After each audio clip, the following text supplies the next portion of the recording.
Bienvenue sur On casse la croûte. Alors de retour d'Espagne, on a eu envie de se pencher un peu sur des choses qu'on a vraiment apprécié manger là-bas, à savoir les tapas. Alors, notamment deux tapas très traditionnels, à savoir la tortilla et le pain à la tomate. Et on va vous montrer également qu'en combinant les deux, on peut vraiment faire un tapas plus élaboré en ajoutant 2-3 ingrédients. Vous verrez. Le pain à passer maintenant et c'est parti. Olé! Alors pour commencer, pour la réalisation de la tortilla de patata, on a besoin d'un oignon, 4 œufs et environ 1 kg de pommes de terre de consommation. Alors on va commencer par éplucher les pommes de terre.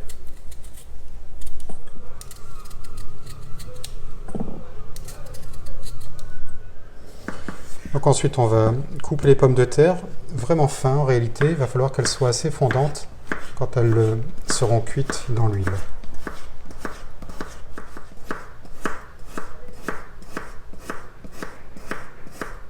Puis on découpe l'oignon en lamelles.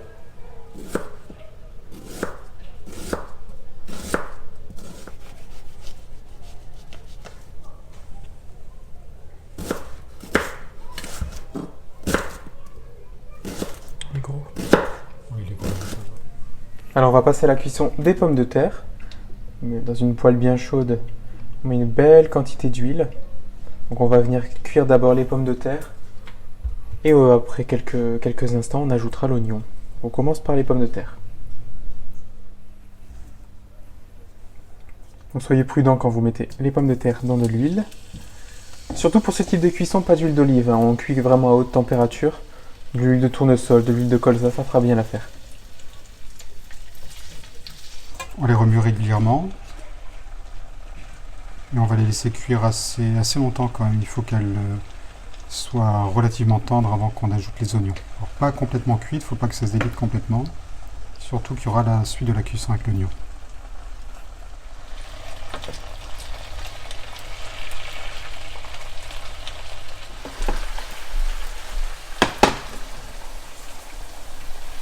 Un peu d'assaisonnement, du sel, du poivre. Et on poursuit la cuisson. Donc, quand les pommes de terre commencent à devenir légèrement plus tendres, on va pouvoir ajouter l'oignon et poursuivre la cuisson jusqu'à ce que tout soit complètement cuit.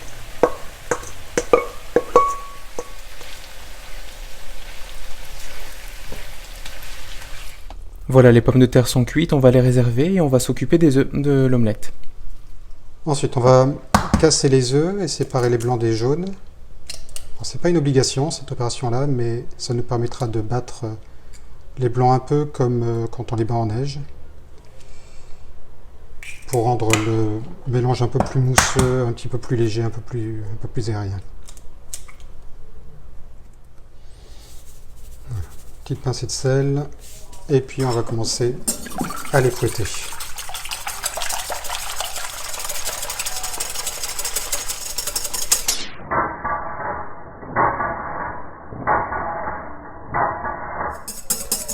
Voilà, là c'est bien mousseux, on va pouvoir s'arrêter là. L'idée c'est pas d'avoir des blancs fermes comme quand on fait une ringue, c'est juste pour avoir un mélange un petit peu plus aérien.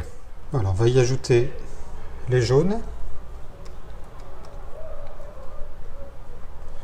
Et on va mélanger délicatement, là pareil, faut pas avoir peur de casser un peu les blancs, c'est juste pour les avoir un peu plus mousseux.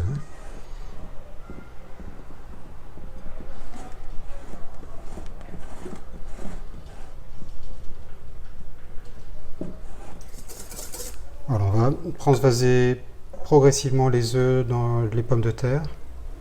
Notre envie, c'est d'avoir un bel équilibre entre les deux. Parce qu'il faut quand même que la pomme de terre soit encore bien présente dans l'omelette.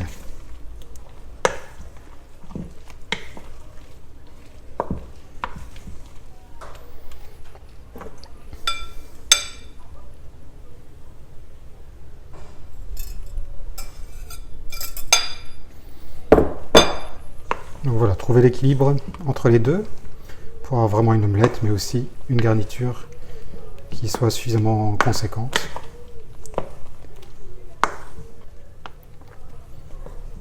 Là, ça nous semble pas mal. On a largement suffisamment d'œufs pour faire une vraie omelette.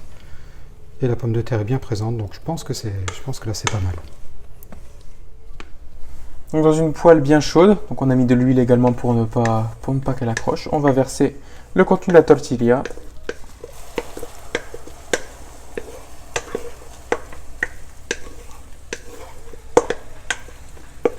Voilà.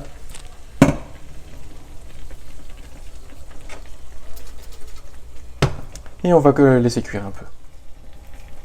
Voilà, quand l'omelette commence à prendre, on rabat légèrement les bords pour éviter qu'elle ne colle à la poêle et lui donner une forme ronde caractéristique de la tortilla. Alors voilà, comme la tortilla est assez prise, on va venir la retourner sur une grande assiette. Donc attention, c'est très chaud. On va la retourner pour poursuivre la cuisson de l'autre face. Hop, et voilà.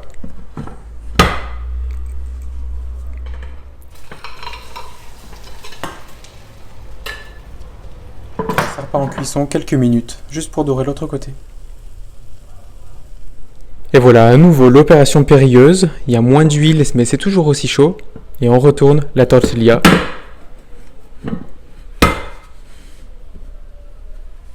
En soulevant le couvercle, une belle surprise. Voilà.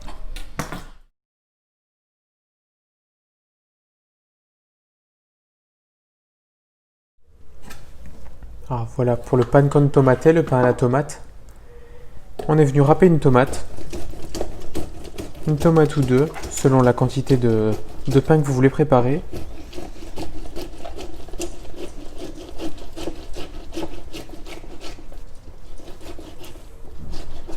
On récupère toute la chair de la tomate, sans la peau. Voilà.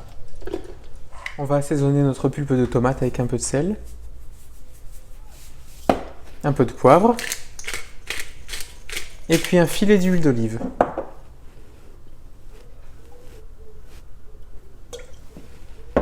On mélange.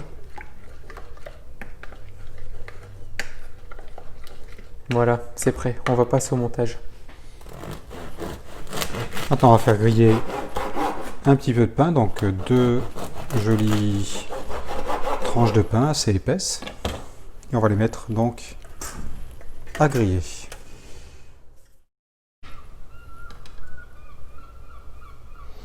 Donc là, on vient appliquer un petit peu de pulpe de tomate. Voilà, sur l'ensemble de la surface, généreusement.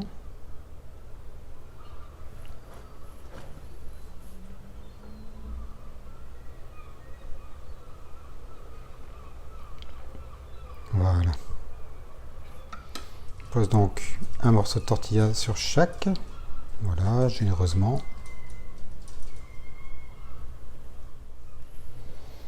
Donc on va entourer un filet d'anchois autour d'une olive, comme ça, enfin entourer l'olive du filet d'anchois. On va y mettre le pic. Voilà, on a piqué. Prendre le jambon et on va le piquer jusqu'au bout. Même chose de l'autre côté, on va prendre l'olive, entourer avec l'anchois. On va piquer dans l'olive et l'anchois. Hop, voilà. Mettre le jambon et on vient piquer le tout. Voilà.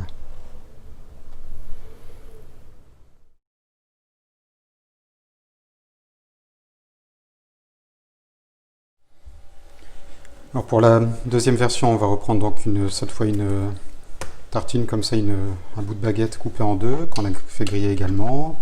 De la même manière, on vient mettre de la tomate dessus. C'est vraiment la petite touche de fraîcheur, c'est très très agréable. On vient ajouter quelques petits morceaux de tortilla qu'on coupe en cubes comme ça. Voilà, quelques-uns ici.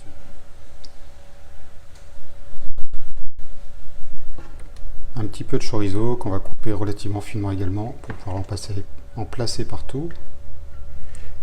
Voilà, quelques touches de chorizo ici ou là.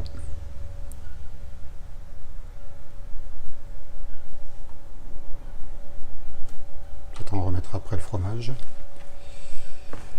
Et le fromage qu'on a ici, c'est le queso cabral. C'est un fromage au lait cru qui est de la région vraiment andalouse et qui ressemble assez à un roquefort, vraiment un fromage très très fort. Donc on a du lait de vache, de brebis et de chèvre dedans. On va essayer de faire des petits morceaux pas trop moches.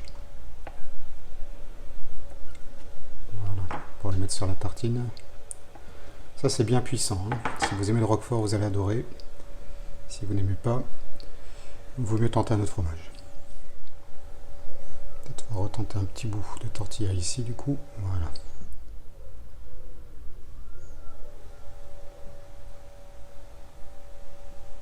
Petit morceau de fromage encore ici. Hop.